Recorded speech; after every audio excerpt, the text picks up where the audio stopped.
Hello viewers, welcome back to my YouTube channel. আপনারা সবাই কেমন আছেন? আশা করছি খুবই ভালো আছেন। আমার এই ভিডিওটা আজ সকাল থেকে স্টার্ট করছি। আজকের দিনটা হচ্ছে বুধবার। তো সকালবেলা দেখুন কত সুন্দর একটা কাঠবিড়ালি দেখতে পেলাম।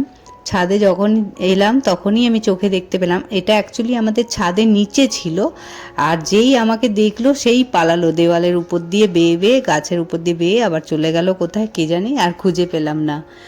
এই তো সকালবেলার এটা বলা যায় একরকম মর্নিং মোটিভেশন। এত সুন্দর দেখতে, মানে অনেক বছর পর কাঠবিড়ালি দেখতে পেলাম। তো যাই হোক, এই গাছগুলো দেখুন কত সুন্দর লাগছে, সতেজ হয়ে উঠেছে। যেই গাছগুলোকে সেই দিনকে প্ল্যান্ট করলাম সেই গাছগুলোই খুব ভালো লাগছিল দেখতে। আর সকালবেলার এই আবহাওয়াটা অবশ্যই সবার নেওয়া উচিত। এরকমভাবে খোলা জায়গায় গিয়ে একটু হাঁটাহাঁটি করলে শরীর ভীষণ ভালো থাকে। তো আমিও এরকম, আমি তো আর বাইরে বেরোই না, মানে হয় না অনেকে মাঠে টাঠে যায় হাঁটতে, সেরকম তো আমার সঙ্গে হয় না। তো আমি একেবারেই ছাদেই চলে আসি, ছাদেই কিছুক্ষণ হাঁটাহাঁটি করি। এটা আমার প্রতিদিনেরই রুটিনের মধ্যে একটা, মানে কাজ বলতে পারেন, একরকম টাস্ক হিসেবেই নেওয়া হয় এটাকে। তো যাই হোক, আমার বাসি কাজগুলো আমার হয়ে গেছে। ঘর ঝাড় দেওয়া, আর জানলা দরজা খুলে দেওয়া, দুয়ারে জল দেওয়া, এই সমস্ত কাজ যেগুলো বাসি কাজ থাকে, ড্রেস চেঞ্জ করা, সব কিছুই আমি সেরে ফেলেছি। তো ছাদ থেকে ঘুরে এলাম, এসে আমি আবার রান্নায় ঢুকে পড়লাম। তো মেয়ে আমার ঘুমোচ্ছে, কিন্তু আমার হাজব্যান্ড উঠে পড়েছে। তো আমার হাজব্যান্ড ওই স্নান টান করবে, একটু ব্রাশ ট্রাশ করবে, তো ওর মতো ফ্রেশ হচ্ছে, আর আমি এদিকে আমার মতো করে আমার কাজটা সেরে নিচ্ছি, রান্নার কাজ। তো আজকে রান্নায় থাকছে লাউ চিংড়ি আর ঢ্যাঁড়স ভাজা করব, ভাত করব আর ডাল করব। তো আজকে খুবই সিম্পল মেনু, আর সবজিই খাওয়া হবে, কোনো আলাদা করে মাছের ঝোল টোল করা হচ্ছে না। তো এই হচ্ছে আজকে রান্না বান্না। তো চিংড়ি অনেকটা পরিমাণে ছিল, তো সেটাই করছি। আর লাউটা ভীষণই কচি আর খেতে খুবই ভালো লেগেছিল। আর ঢ্যাঁড়স ভাজাটাও দেখছেন একদম মানে ড্রাই ড্রাই করে ভাজলাম, কারণ ওই একদম ল্যাত করে ওই টাইপের ভালো লাগে না খেতে, আমারও না, আমার হাজব্যান্ডেরও না। তো একদম শুকনো শুকনো করে ভাজলাম, খুব ভালো লাগে এইভাবে খেতে। আর ডাল দিয়ে তো অসাধারণ লাগে, তার সাথে আবার লেবু আছে, কাগজি লেবু, তো সেটা দিয়েই খাওয়া হবে। আর মেয়েও খাবে অবশ্যই। তো আমার রান্না বান্না কমপ্লিট, আর এদিকে আমার মেয়েও উঠে পড়েছে। তো ভাবলাম যে ওকে একটু সামলাই এবার, আর বিছানাটা তুলে নিই। তো ও রয়েছে আমার সাথে সাথেই, আর আমি এদিকে বিছানাটাও গুছিয়ে নিচ্ছি। আর আজকে আমি নতুন অন্য একটা চাদর পাতবো, কারণ এই চাদরটা মোটামুটি এক সপ্তাহ মতো হলো। তো ভাবলাম এটা আজকে চেঞ্জ করে দিই। তো আমার মেয়ে, আমি যখনই চাদর চেঞ্জ করি বিছানার, তখনই আমার সঙ্গে ওরকমভাবে কাজ করবে, মানে বালিশের ওয়ার লাগাবে, চাদরটাকে টান টান করবে, তারপর বালিশের ওয়ার খুলে দেয় যেগুলো খোলার প্রয়োজন, তারপরে ওগুলো গিয়ে যেগুলো কাচার জন্য সরিয়ে রাখি, মানে যেটা পুরনো দেখছেন সেগুলোকে সরিয়ে আমি আলাদা করে রাখি যে ওগুলোকে কাচা হবে। তো ও কী করে, ও জানে যে কাচা, যে কাপড়গুলো কাচতে হবে সেগুলো কোথায় থাকে। তো ও কি, ব্যালকনির যে চেয়ারটা আছে আমি ওটার উপর টেম্পোরারি পারপাসে রেখে দিই, আর কটা কটা করে আমি প্রতিদিনই কাচি। তো আজকে ও কী করেছে, এই যে চাদরগুলো কাচার জন্য সাইড করে রেখেছি, আর ও কী করেছে, টেনে টেনে ওগুলোকে চেয়ারের উপর রাখলো। তা আমারও বেশ মজা হচ্ছিল। আমি ভাবলাম যে আমিও একটু ওকে বলে বলে দিই, ও তাহলে কাজটা করে দেবে। আমি এক এক করে ওকে বালিশের ওয়ার দিচ্ছি, শোনা এটা চেয়ারে রেখে আসো, তো এইভাবে বলছি, আর ও গিয়ে গিয়ে রেখে দিচ্ছে। আর আমি একসাথেই দিতে পারতাম, কিন্তু একসাথে দিইনি, তার কারণ এইভাবে ওকে আমি বিজি করে রেখেছিলাম যাতে ও আমার কাজে কোনো মানে ডিস্টারবেন্স না তৈরি করে, কোনো ইন্টারাপশন না হয়, তাই ওকে একটা কাজে ব্যস্ত করে রেখেছিলাম। তো দেখছেন এদিকে কত সুন্দর করে টান টান করছে, ও আমার সঙ্গে সঙ্গে কাজ করে এইভাবেই। তো যাই হোক, এইভাবেই বাচ্চাদের সামনে যদি আমরা ভালো ভালো কোনো অ্যাক্টিভিটিগুলো করি, সেগুলোকেই ওরা গ্র্যাব করার চেষ্টা করে। তো সেই জন্য বাচ্চাদের সামনে কখনো কোনো বাজে কাজ করা উচিত না, আর বাজে কথা বলা উচিত না। কারণ কি বাচ্চারা যা শুনবে যা দেখবে তাই শিখবে, ওদের তো মাইন্ড এখন একদম ব্ল্যাঙ্ক, তো ওই ব্ল্যাঙ্ক মাইন্ডে যা ভরা হয় সেটাই ওরা নেয়। তো সেই কারণে এটাই বলা হয় যে প্রাথমিকভাবেই মানে ইনিশিয়ালি এই জিনিসগুলো খেয়াল রাখা উচিত, যাতে ওদের মাইন্ড সবসময় ভালো জিনিসই শেখে, সেরকম একটা আমাদের এনভায়রনমেন্ট ওদের সামনে তৈরি করতে হয়। তো অনেক কথাই বললাম, এদিকে আমার বিছানাটা পাতা হয়ে গেছে আর আমি এখন বালিশের ওয়ারগুলোও চেঞ্জ করে দিচ্ছি। আর আমার মেয়ে অ্যাজ ইউজুয়াল তো আমাকে হেল্প করে, সে হেল্প করছে। আর এরপর তো আর কোনো কাজ নেই, আমার হাজব্যান্ড স্নানে ঢুকেছে, আর কিছুক্ষণ পর জয়দিদিও চলে আসবে, তারপরে আমি অন্য কাজ যেরকম করি রোজ করব। তো ভাবলাম যে হাতে যখন সময় আছে তখন একটু মোছামুছির কাজ করে নেওয়া যাক। তো ওই কারণে আমি একটুখানি ড্রেসিং টেবিলটা মুছে নিচ্ছি, ওদিকে আমার খাটের যে লোহাটা রয়েছে এক সাইড দিয়ে সেগুলোকেও ভালো করে মুছে নেব, কারণ হালকা করে ধুলো টুলো যদি থেকে থাকে তাহলে সেটা রিমুভ হয়ে যাবে। আর এগুলো এক্সট্রা কাজই বলতে পারেন, কারণ হাতে আজকে সময় রয়েছে, তো ভাবলাম যে এই কাজগুলো করে নেওয়া যাক, সেই জন্য খুব একটা তো ধুলো জমেনি তবুও। তো চিরুনিটা ঝাড়লাম, ঝেড়ে মেয়েকে দিলাম, মেয়ে চিরুনি দিয়ে খেলতে ভালোবাসে, তার কারণ চিরুনিটা একটু পরিষ্কার করলাম, তো হালকা হালকা জল ছিল ওতে, তাই ওটাই আমি একটু ঝেড়ে নিলাম। আর এদিকে মেয়েকে খেলতে দিয়ে তারপর আমি আমার আবার কাজে লেগে পড়েছি।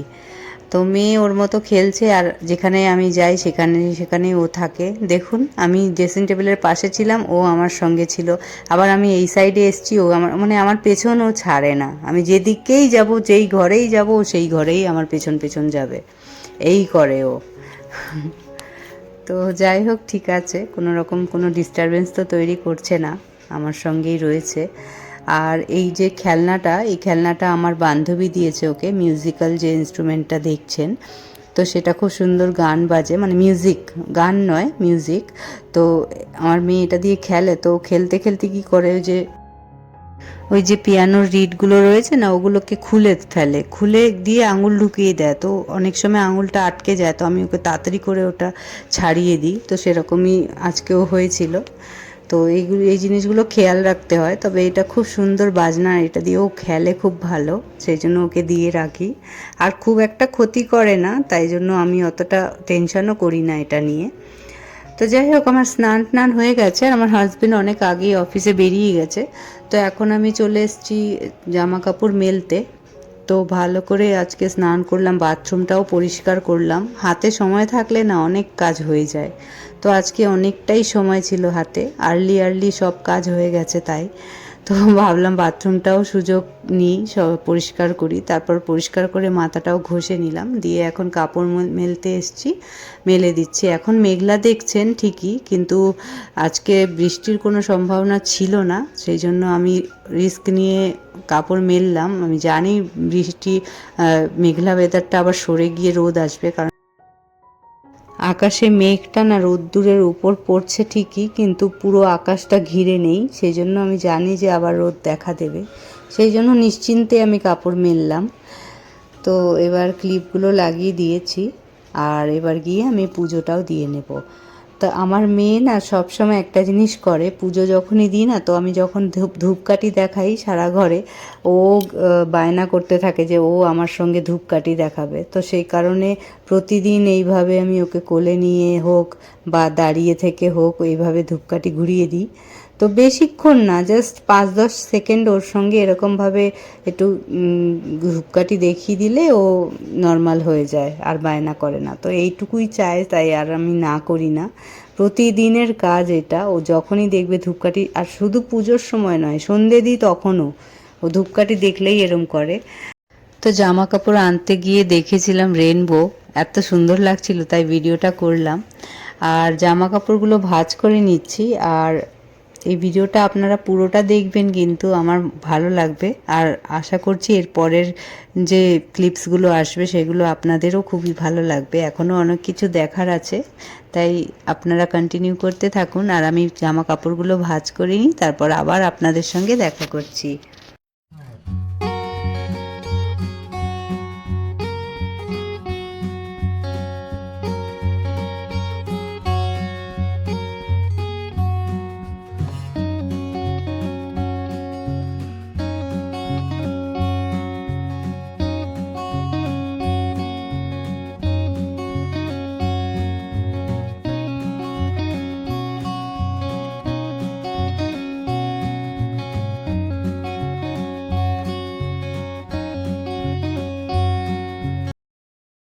আর আমি জামা কাপড় যখন মেলি তখন জামা কাপড় উল্টো করে মেলি, আর যখন ভাঁজ করি তখন অবশ্যই সেগুলোকে সোজা করে ভাঁজ করি, উল্টো পিঠে ভাঁজ করি না।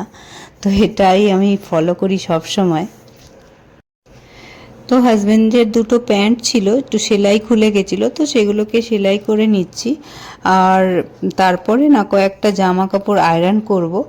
তো যখন বেশি দিন ছেড়ে রাখি তখন অনেক বেশি জমে যায়, আর আয়রন করার সেই এনার্জিটা থাকে না আমার, মাথার উপর একটা বড় টেনশন চলতে থাকে। সেই কারণে আমি সেই রকম সিচুয়েশনে আসতে চাই না বলেই অল্প থাকতেই আয়রন করে ফেলবো। তবুও আজকে খুব একটা কম যে তা নয়, 4-5টা জামা রয়েছে, 2টো কি 3টে প্যান্ট রয়েছে। তো সেই জন্য বেশ সময় লাগবে সেগুলোও করতে, কিন্তু এই অল্প থাকতে যদি আজকে সেরে ফেলতে পারি তাহলে আমার আর মানে পরে আর টেনশন থাকবে না। তো সেই জন্য এখনই করে নেব ভাবছি আয়রনটাও। তো সেলাই করা হয়ে গেছে, একটা হয়েছে, এর আগে আরও একটা প্যান্ট করেছিলাম, তো সেটা আর দেখালাম না আপনাদের। আর এদিকে দেখুন আয়রন করে নিচ্ছি।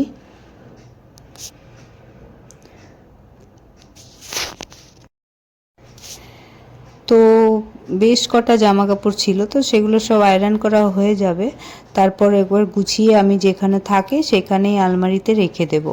তো আপনারা যদি আমার আয়রন করার প্রসেসটা জানতে চান তাহলে অবশ্যই আমাকে জানাবেন, তাহলে আমি একবার ভালো করে দেখাবো যে কিভাবে আমি আয়রন করি, শার্ট কিভাবে আয়রন করি, প্যান্ট কিভাবে আয়রন করি। আর আমার তো কুর্তি টুর্তি এগুলো তো অতটা প্রয়োজন পড়ে না, এগুলো তো সবসময় পরি না, যখন পরি তখন ইনস্ট্যান্ট আয়রন করেই পরি, তো সেই কারণে ওটা আলাদা করে আয়রন করে রাখতে হয় না। কিন্তু হাজব্যান্ডের জামা প্যান্টগুলো অবশ্যই আয়রন করে আমাকে রেখে দিতে হয়, তো সেটা আমি করেই রাখি। আর আপনারা যারা আমার চ্যানেলটাকে সাবস্ক্রাইব করেননি, প্লিজ কাইন্ডলি আমার চ্যানেলটাকে প্লিজ সাবস্ক্রাইব করে নেবেন, তাতে আপনাদের কোনো লস হবে না, কিন্তু আমার অনেকটাই সুবিধে হবে। আর তারপর আমার ভালো লাগবে। আর যারা আমার ভিডিওটাকে ভালোবেসে পুরোটা দেখেছেন প্লিজ একটা লাইক করে দেবেন। আবার দেখা হবে নেক্সট ব্লগে, ভালো থাকবেন।